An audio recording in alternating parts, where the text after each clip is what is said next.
there was a rich merchant who had 4 wives.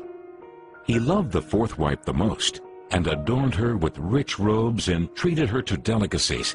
He took great care of her and gave her nothing but the best.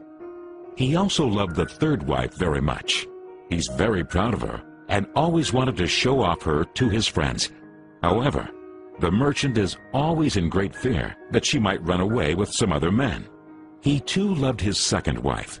She is a very considerate person, always patient, and in fact is the merchant's confidant. Whenever the merchant faced some problems, he always turned to his 2nd wife, and she would always help him out and tide him through difficult times. Now the merchant's 1st wife is a very loyal partner and has made great contributions in maintaining his wealth and business as well as taking care of the household. However, the merchant did not love the 1st wife, and although she loved him deeply, he hardly took notice of her. One day, the merchant fell ill. Before long, he knew that he was going to die soon. He thought of his luxurious life and told himself, "Now I have 4 wives with me, but when I die, I'll be alone.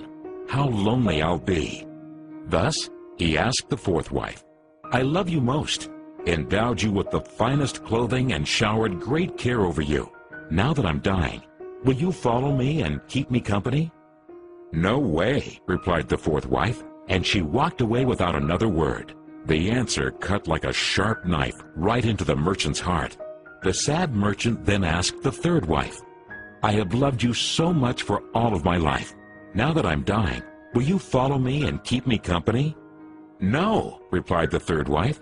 "Life is so good over here. I'm going to remarry when you die." The merchant's heart sank and turned cold.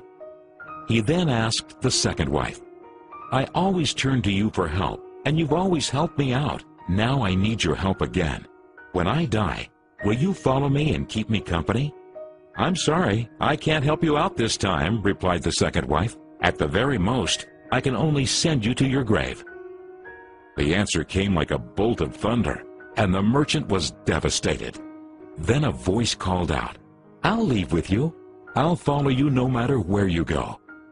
The merchant looked up, and there was his 1st wife. She was so skinny, almost like she suffered from malnutrition. Greatly grieved, the merchant said, "I should have taken much better care of you while I could have." Actually, we all have 4 wives in our lives. The 4th wife is our body. No matter how much time and effort we lavish in making it look good, it'll leave us when we die. Our 3rd wife? Our possessions, status, and wealth. When we die, they all go to others. The 2nd wife is our family and friends. No matter how close they had been there for us when we're alive, the furthest they can stay by us is up to the grave. The 1st wife is in fact our soul, often neglected in our pursuit of material, wealth, and sensual pleasure. Guess what? It is actually the only thing that follows us wherever we go.